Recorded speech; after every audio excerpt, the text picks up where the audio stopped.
Waste Bengal के कोलकाता में एक डॉक्टर के साथ, एक ट्रेनी डॉक्टर के साथ बहुत ही बुरी तरीके से रेप होता है एंड रेप के साथ साथ उस डॉक्टर का मर्डर कर दिया जाता है। ऑफ द गर्ल जिसके मुंह में खून था, शरीर में कोई कपड़ा नहीं था, पैर दोनों राइट एंगल में मिला गया, एक पाँव बेड के इस तरफ, एक पाँव बेड के इस तरफ मिला गया। जब तक पेल्विक गर्डल नहीं टूटता है, इस तरह दो पाँव को नहीं चीरा जा सकता है। चश्मे को कूटा गया जिसकी वजह से आंखों से खून निकल गया, गले में गला दबाकर मारा गया। ये पूरा पोस्टमार्टम रिपोर्ट में वायरल हुआ है, आप लोग कृपया देखिए।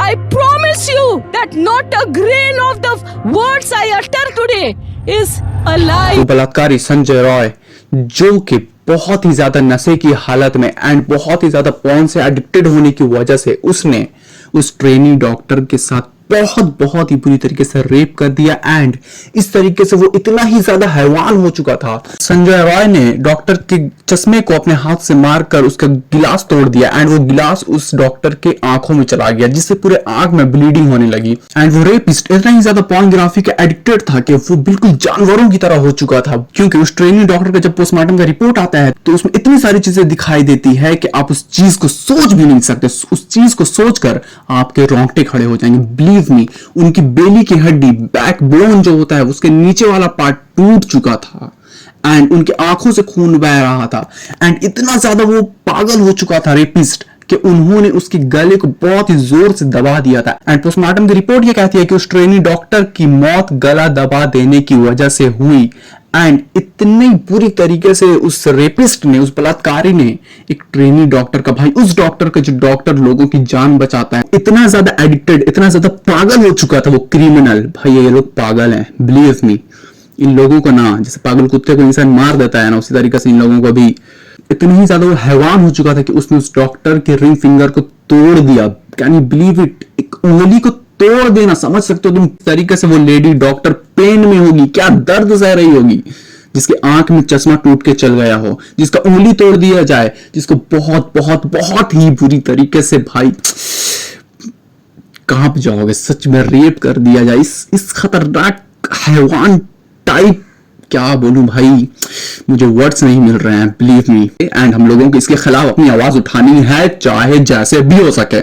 सोशल मीडिया में हैशटैग लगा के, रोड पे प्रोटेस्ट करके, गवर्नमेंट को दिखाकर that we are not blind, हम लोग अंधे नहीं हैं, हम लोग हर चीज देखते हैं, हम लोग हर चीज के ऊपर सवाल करने के लिए हैं। जो डॉक्टर को आप एक छोटी सी बुखार से लेकर एक बड़े से बड़े ऑपरेशन तक खोजते हो, आप अपनी जिंदगी बचाने के लिए उन लोगों तक जाते हो एंड ऐसे रिप्यूटेड, ऐसे बहुत ही इज्जत वाले जॉब करने वाले डॉक्टर भी आज हमारे देश में सेफ नहीं है। ये केस सिर्फ और सिर्फ कोलकाता का या वेस्ट बंगाल का नहीं है, ये केस पूरे भारत देश का है।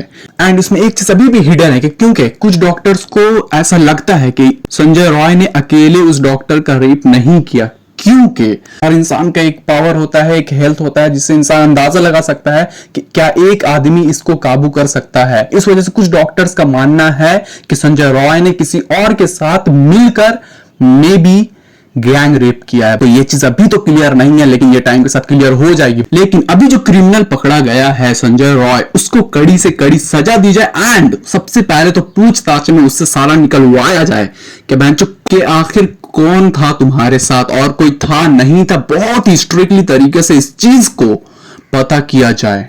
एक स्पेशल फोर्स मेरे हिसाब से भाई इस केस को हैंडल करने के लिए देना चाहिए, ताकि कोई भी सच छुप ना पाए किसी भी देशवासी से सामने। और बहन जो भी हो क्रिमिनल, उनको कड़ी से कड़ी सजा दी जाए जल्द से जल्द, क्योंकि भाई हम लोग निर्भया वाला एक केस देख चुके हैं। बहुत साल बीत जाते हैं, रेपिस्ट को लोग माला पहनाते हैं, रेपिस्ट को लोग ऐसे वेलकम करते हैं जैसे कि कोई सेलिब्रिटी आ गया हो। एंड इसलिए मैं रिक्वेस्ट करना चाहता हूं उन ऑफिसर से कि जो भी इस केस की जांच कर रहे हैं, जस्ट इमेजिन कि अगर ये आपके किसी फैमिली मेंबर के साथ हो गया हो तो आप किस तरीके से इस केस को देखिएगा। बस इतना सोच लो कि वो भी किसी की बहन है, किसी की बेटी है, भाई वो भी इस देश की बेटी है। सबसे बड़ी बात, 3 साल की नर्सरी की बच्ची का भी रेप केस है एंड इस तरीके के बहुत सारे केसेस हम लोग एक दूसरे वीडियो में डिस्कस करने वाले हैं, जो कि 2 दिन के अंदर अंदर इस वीडियो का पार्ट 2 आने वाला है।